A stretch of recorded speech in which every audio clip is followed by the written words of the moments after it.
Ketika ada orang berbeda dengan dirimu lalu kau salahkan, itu Anda bermasalah sesungguhnya. Iya. Jadi yang penting bagi saya, pola hidup seperti apapun bagi saya terserah Anda.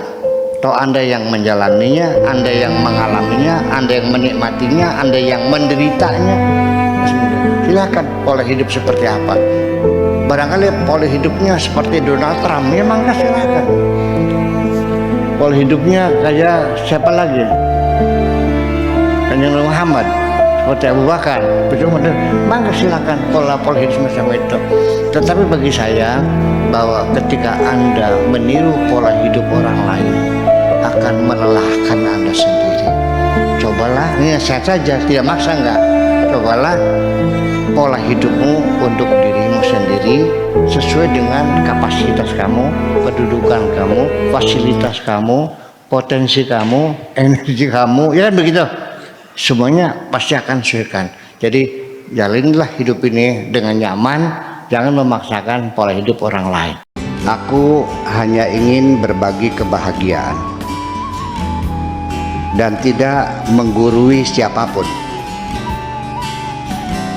Terlalu sulit bagiku untuk menyalahkan siapapun. Akan tetapi apabila ada orang yang ingin mengisi raportku, tentu aku sangat gembira sekali. Dan kujamin aku tidak akan sakit hati sedikit. Jangan pernah punya keinginan untuk mengimplementasikan pola hidup orang lain untuk dirimu. Jadilah hidupmu berdasarkan polamu sendiri. Melelahkan sekali ya meniru pola hidup orang lain. Dan ini terjadi di mana-mana. Tangganya beli Innova, kamunya beli tangganya beli kulkas apa? Toshiba. Istri kamunya mentalitas Toshiba. Tangganya umroh, istri kamunya minta haji. Ini kata orang Jawa namanya mata indreng. Artinya apa yang dilihat selalu diinginkan. Niru gaya hidupnya orang. Ini gimana? Melelahkan. Kemampuan yang kau miliki tidak sama dengan kemampuan orang yang kau tiru itu. Iya dong. Nah ini juga bisa terjadi. Ada orang memutasikan dirinya. Diangkat oleh Allah pada posisi tertentu, tapi dia memutasikan dirinya. Maka nasihat Ibnu Athaillah, janganlah engkau mutasikan dirimu kecuali seizin Allah. Ada seorang pengusaha sukses, ya, dia banyak mencipta lapangan kerja, pegawainya banyak, uangnya miliaran. Dia bekerja dari mulai berangkat dari rumah jam 4 pagi, pulang jam 10 malam.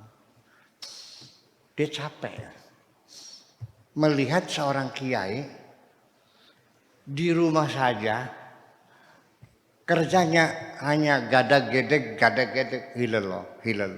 Duitnya banyak dan sangat dihormati. Ya, dicium tangannya bolak-balik. Dia mikir, enak juga ya. Akhirnya dia ingin menirukan pola hidup seorang waliullah tadi itu, pengen jadi wali kan gitu. Akhirnya usahanya ditinggalkan, dia pergi ke hutan, berzikiran siang malam, kepengen jadi wali. Akhirnya jadi wali dalban. Iya. Bisnisnya bangkrut semuanya. Itu resikonya. Atau juga sama.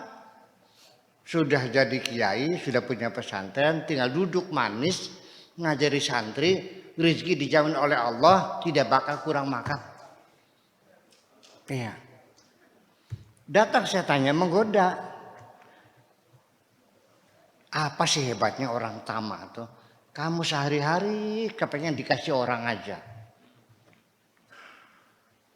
Dipanggil ceramah mengharapkan salaman. Ya kan? Diundang orang mengharapkan salaman. Tomak kata setannya itu. Coba tunjukkan. Biar ada pantas-pantasnya lah. Jangan hanya mengharapkan pemberian orang.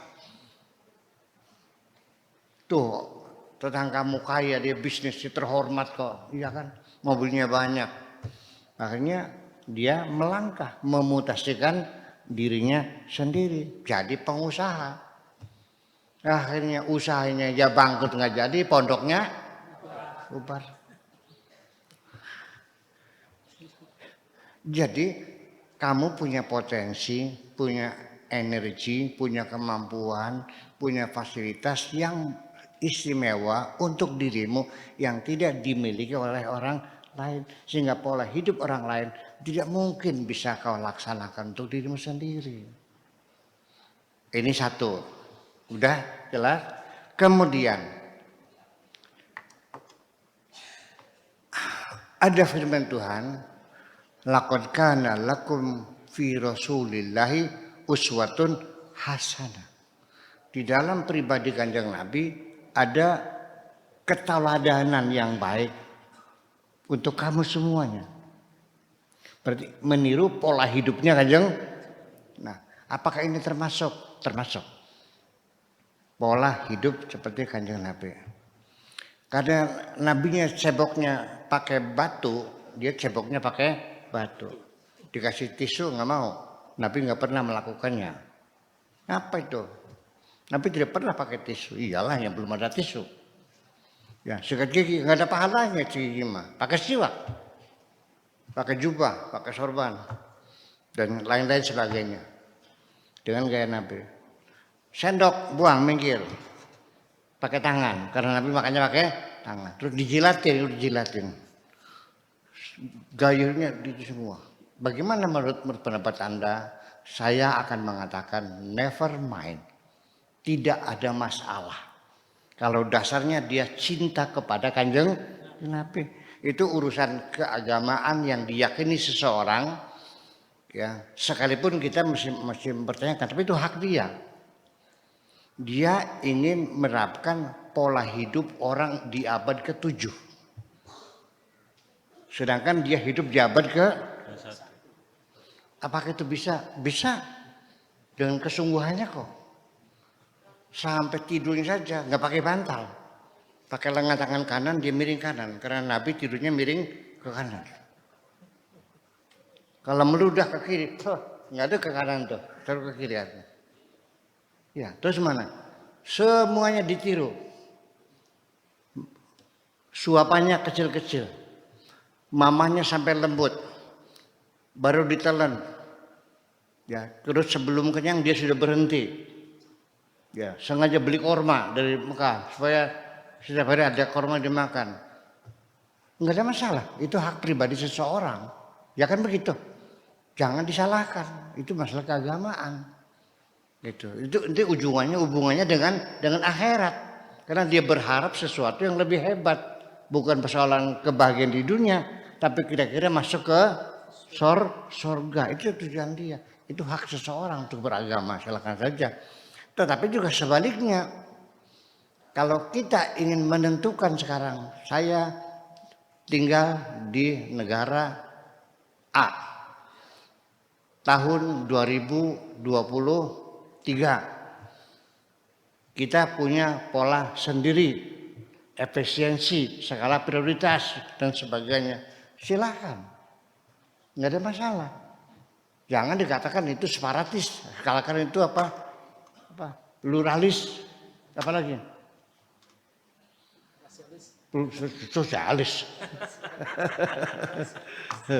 Iya, liberalis dan sebagainya. Itu. Yang ada urusan itu hak seseorang kok. Jadi artinya, Anda kalau ada orang tidak beragama benci nggak? Ya, rada-rada begitu juga. Orang mengatakan saya tidak beragama, benci nggak? Kalau orang menyatakan agamanya beda dengan agamamu, benci nggak? Iya. Ini kan jadi persoalan. Itu ada sesuatu dalam diri Anda Ketika ada orang berbeda dengan dirimu lalu kau salahkan, itu Anda bermasalah sesungguhnya. Iya. Jadi yang penting bagi saya, pola hidup seperti apapun bagi saya terserah Anda. Atau Anda yang menjalaninya, Anda yang mengalaminya, Anda yang menikmatinya, Anda yang menderitanya. Silakan pola hidup seperti apa. Barangkali pola hidupnya seperti Donald Trump, ya mangga silakan. Pola hidupnya kayak siapa lagi? Kanjeng Muhammad, seperti Abu Bakar. Mangga silakan pola hidup semacam itu. Tetapi bagi saya bahwa ketika Anda meniru pola hidup orang lain akan melelahkan Anda sendiri. Cobalah, ini nasihat saja, tidak maksa enggak. Cobalah pola hidupmu untuk dirimu sendiri sesuai dengan kapasitas kamu, kedudukan kamu, fasilitas kamu, potensi kamu, energi kamu, ya kan begitu. Semuanya pasti akan sesuaikan. Jadi jalanilah hidup ini dengan nyaman, jangan memaksakan pola hidup orang lain. Terima kasih, gitu aja. Iya, luar biasa sekali. Audio Jungle.